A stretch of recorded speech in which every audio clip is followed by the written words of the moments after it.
The dark void awaits you.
Die, DK. Christ.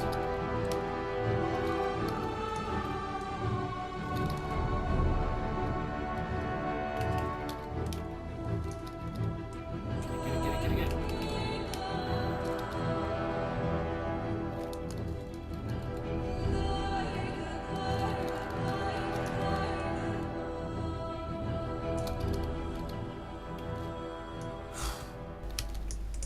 Hey there guys, I really hope you enjoyed those duels. I just wanted to finally pinpoint a few things you guys should look out for when dueling DKs. I'm not going to make it too long this time. I just wanted to really tell you about Necrotic Strike and the fact that Necrotic Strike can absorb a lot of our heals, so it can make it very difficult to survive against Deathknights when they're bursting.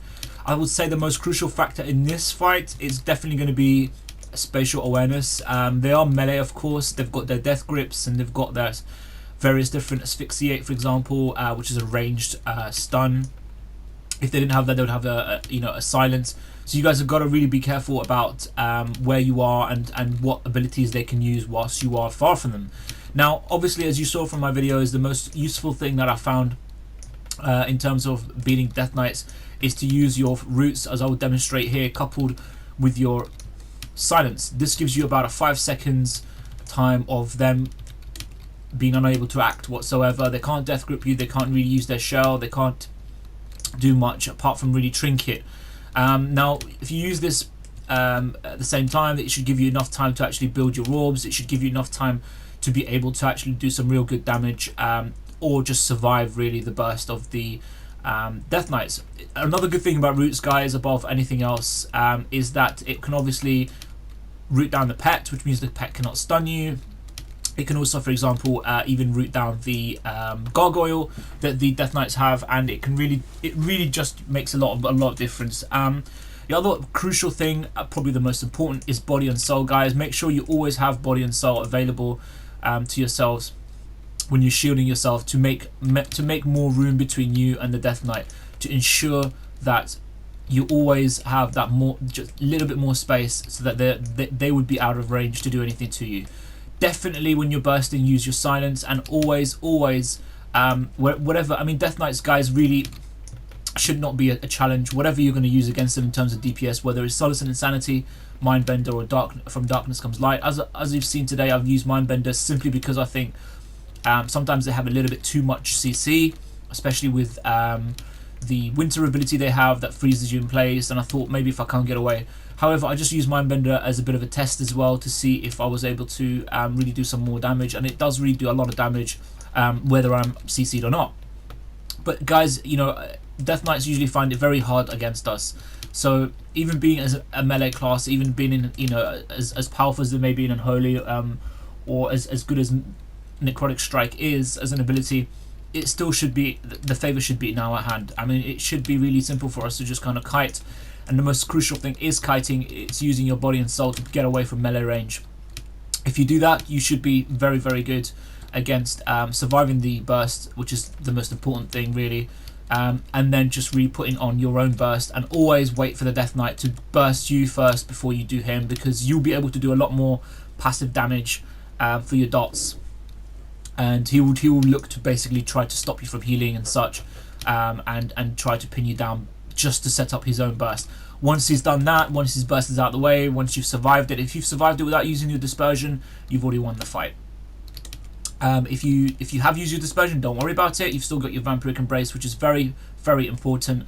You put it on there, you root him, you silence the Death Knight, and then you start bursting on him, and it should give you a very good and a very much you know, oversized advantage over the Death Knights when it comes to them trying to stop you from doing anything when you are trying to burst. Now guys, it's really important to keep in mind that, as I said from the beginning, it's all about spatial awareness.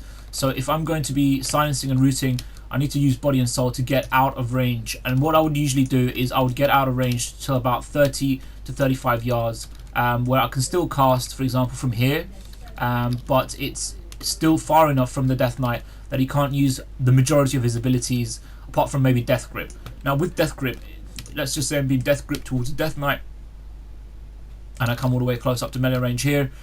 Straight away what I would do is I would move away normally, wait for him to re-Death Grip me. If I have my roots, root him, move away, and then wait for him to Death Grip me again. Once he's Death Grip me again, I will use body and soul and move away straight away, and then I'll start bursting him again, and then you can silence. And whenever you are going to use burst, guys, always make sure that you do silence them, so that they can't use their mind freeze on you.